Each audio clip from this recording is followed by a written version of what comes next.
এবারের ঈদে কাঙ্ক্ষিত সেই প্রিন্স দেখতে আসলাম আজকে আমরা। যদিও ঈদের এক সপ্তাহ পরে আসছে, ঈদ চলে গেছে শনিবারে, আমরা পরবর্তী আজকে শনিবার আসছি এই প্রিন্স সিনেমা দেখার জন্য। যদিও আমি অসুস্থ ছিলাম, যার কারণে আপনাদের মাঝে আমি ভিডিও দিতে পারি না এবং প্রিন্স সিনেমাটা দেখতে পারি নাই, যার কারণে রিভিউ দিতে পারি নাই। আজকে এখন সিনেমাটা দেখতে আসলাম, আর 5-7 মিনিট পরে সিনেমাটা শো শুরু হয়ে যাবে 3:30টায়। এই সিনেমাটা দেখার পর আপনাদেরকে ফুল রিভিউ দিব আসলে সিনেমাটা কেমন হয়েছে।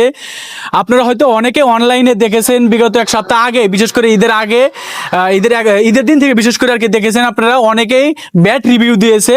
ঈদের আগেও রিভিউ দিয়েছে, ট্রেইলার দেখে ব্যাড রিভিউ দিয়েছে। দেখেন স্টার সিনেপ্লেক্সে কিন্তু সিনেমাটা চলে নাই, এখন ঈদের ছুটি শেষ হয়ে গেছে, এখন স্টার সিনেপ্লেক্সে কিন্তু প্রিন্স সিনেমা চলছে। আর যে দর্শকগুলো স্টার সিনেপ্লেক্সে সিনেমাটা দেখছে তারা কিন্তু সুন্দর রিভিউ দিচ্ছে, এখন ভালো রিভিউ দিচ্ছে। একটা প্রোপাগান্ডা ছড়ানো হয়েছিল প্রিন্সের বিরুদ্ধে আর কি, অপপ্রচার চালানো হয়েছিল, কিন্তু দেখেন প্রিন্সকে দমিয়ে রাখা যায় না, কেননা এটা শাকিব খানের সিনেমা। আর শাকিব খানের সিনেমার উপর মানুষের একটা আস্থা থাকে, একটা বিশ্বাস থাকে। সেই জায়গা থেকে দর্শক কিন্তু এখন সেই সব ব্যাড রিভিউকে তোয়াক্কা না করে কিন্তু হলে সিনেমা দেখতে আসছে। আমি গ্রাম অঞ্চলে থাকি, একদম সাধারণ একটা প্রত্যন্ত অঞ্চলে আমাদের বসবাস, জামালপুরের বক্সিগঞ্জ থানার জঙ্কার সিনেমা হলে আজকে সিনেমা দেখতে আসছে এই প্রিন্স সিনেমাটা। এই প্রিন্স সিনেমাটা পুরোপুরি দেখে তারপর আপনাদেরকে আসলে জানাবো যে সিনেমার গল্প, মেকিং, স্টোরি এবং কালার গেটিং, ভিএফএক্স, ডিওপি সবকিছু ঠিকঠাক আছে কিনা। এবং আপনারা যারা ইতিমধ্যে অলরেডি এই প্রিন্স সিনেমাটা দেখেছেন আপনারা জানাবেন যে আপনাদের কাছে কেমন লেগেছে। আর আপনারা যারা শহর অঞ্চলে রয়েছেন এবং যারা শহরে চলে যাবেন গ্রাম থেকে, তাদের উদ্দেশ্যে একটা কথা বলতে চাই, আপনারা যদি প্রিন্স সিনেমা দেখেন তাহলে অবশ্যই যে সিনেপ্লেক্স, মাল্টিপ্লেক্স গুলো যেগুলো রয়েছে সেই জায়গায় যদি সিনেমাটা দেখেন, এই প্রিন্স সিনেমাটা দেখেন, তাহলে কিন্তু ভালোভাবে ফিল নিতে পারবেন।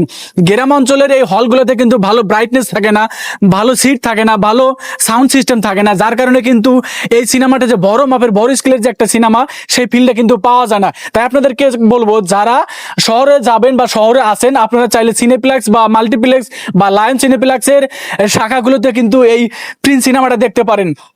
এবং যারা গ্রামে রয়েছেন তারা চাইলে এই সাধারণ সিঙ্গেল স্ক্রিনগুলোতে কিন্তু এই সিনেমাটা দেখতে পারেন। দেখলে কিন্তু তাহলে বুঝতে পারবেন যে আসলে প্রিন্স সিনেমাটা কেমন হয়েছে। কে কি বললো সেইটা না চিন্তা ভাবনা করে আপনারা হলে আসেন, হলে এসে আগে প্রিন্স সিনেমাটা দেখেন, তাহলেই বুঝতে পারবেন। শাকিব খানের উপর বিশ্বাস রাখতে পারেন। শাকিব খান কিন্তু এখন 2.0, সেটা কিন্তু আপনারা প্রিয়তমা থেকে দেখেছেন। সে কিন্তু এখন প্রত্যেকটা সিনেমা কিন্তু বেছে বেছে করে এবং দুর্দান্ত পারফরমেন্স থাকে তার। সিনেমার মেকিং যেমনই হোক না কেন, শাকিব খানের কাস্টিং, শাকিব খানের পারফরমেন্স কিন্তু দুর্দান্ত থাকে।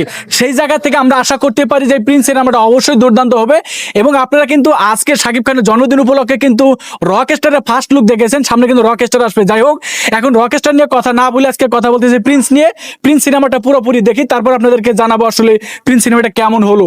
ততক্ষণ পর্যন্ত ভালো থাকবেন, সুস্থ থাকবেন, সাথে থাকেন SMS 213 ফেসবুক পেজ বা ইউটিউব চ্যানেলে।